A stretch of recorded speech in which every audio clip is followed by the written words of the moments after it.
What's going on, guys? Bruce Matson here, your host show, Metric Scout Fantasy Football. And we had a crazy slate of games today. You look at the top running backs and wide receivers, and it is straight decimated. A lot of the studs busted.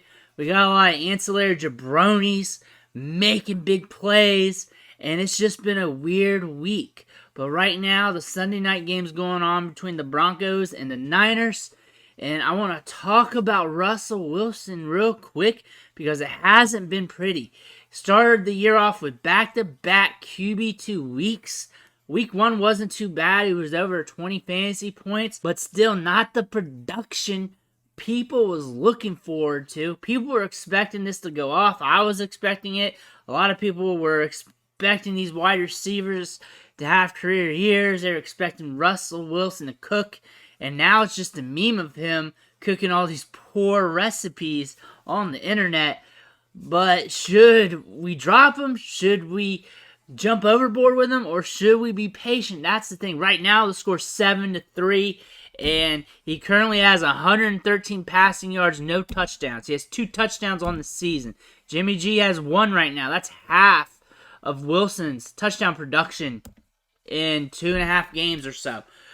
The matchups here, when you look at week 1, 2, and 3, Seattle on the road, comeback game, big storyline here, takes the L, interesting matchup.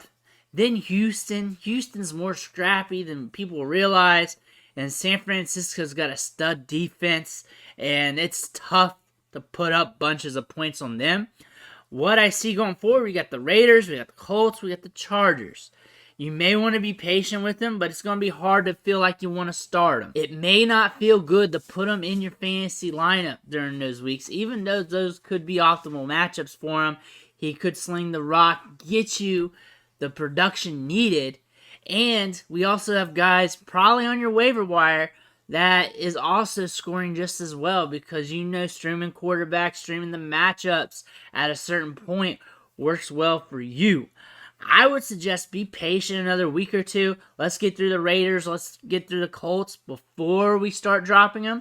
However, if you're hurting and you got to shake shit up for your team to get better, you may want to look at your waiver wire. I would look at the waiver wire first. There might be a quarterback there that you can bring up. You might have to go with 2 quarterbacks on your roster or an extra quarterback on your roster if you get a hole to burn, just to see what happens. Russ might start cooking.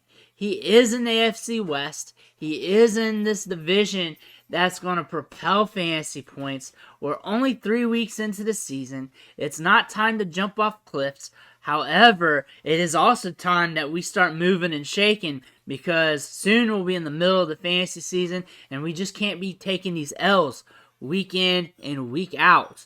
So we have to start making moves on Russ. Should we do it this week?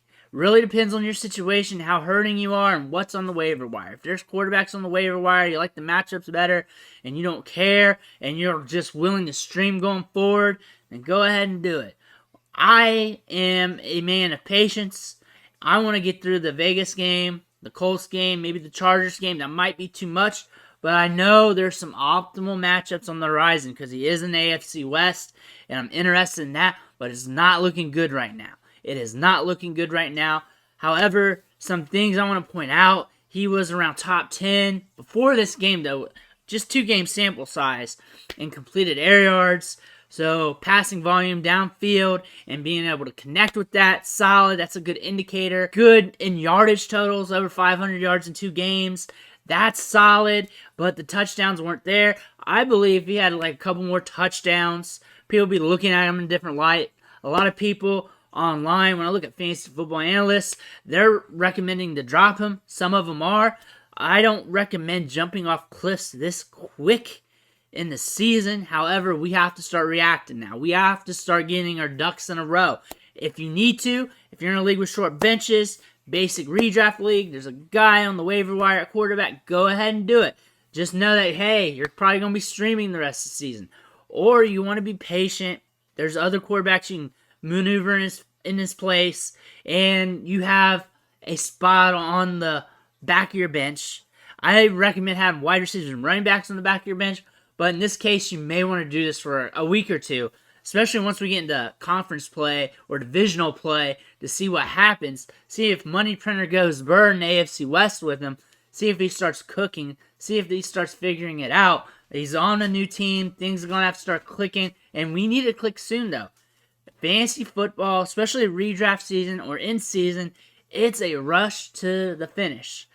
I know we're a couple weeks in, but once we get into week 3, 4, 5, 6, once we get around that range, things are going to start shaping out in our leagues. And if you're in too deep of a hole, it's going to be hell getting out. I've gotten out of some of those holes. Well, I'm in a shit ton of leagues, so I do get out of those holes almost every year because by default.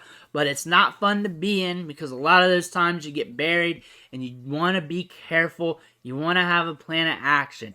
If anything, I just want to stress a plan of action going forward with Russell Wilson because it could get dookie real quick on you and you do not want that. But right now, not looking good. It could turn around in this game. We could be getting some production out of him, but we're late into it. We're in the fourth quarter almost. Score's now 7-5. He's got 126 passing yards, and it's looking bleak 3 weeks in a row. Looks like it may not happen, but I like the schedule going forward. That's why people were loading up on the AFC West. We should see some optimal matchups in the near future. Let's see if those can make him go boom. Let's see if this can help out his production. Let's see if this can make things click for him. But that's all I got for you today on Russell Wilson. I'm going to have a lot more content coming at you tomorrow on some of these players because we had a lot of busts this week. And I want to drop my opinions on them, especially once I start combing through the numbers a little bit more and backtracking on some of these games. But let me know what you think about old Russ in the comments down below. Smash that like button on the way out, and if you haven't already, hit that subscribe button.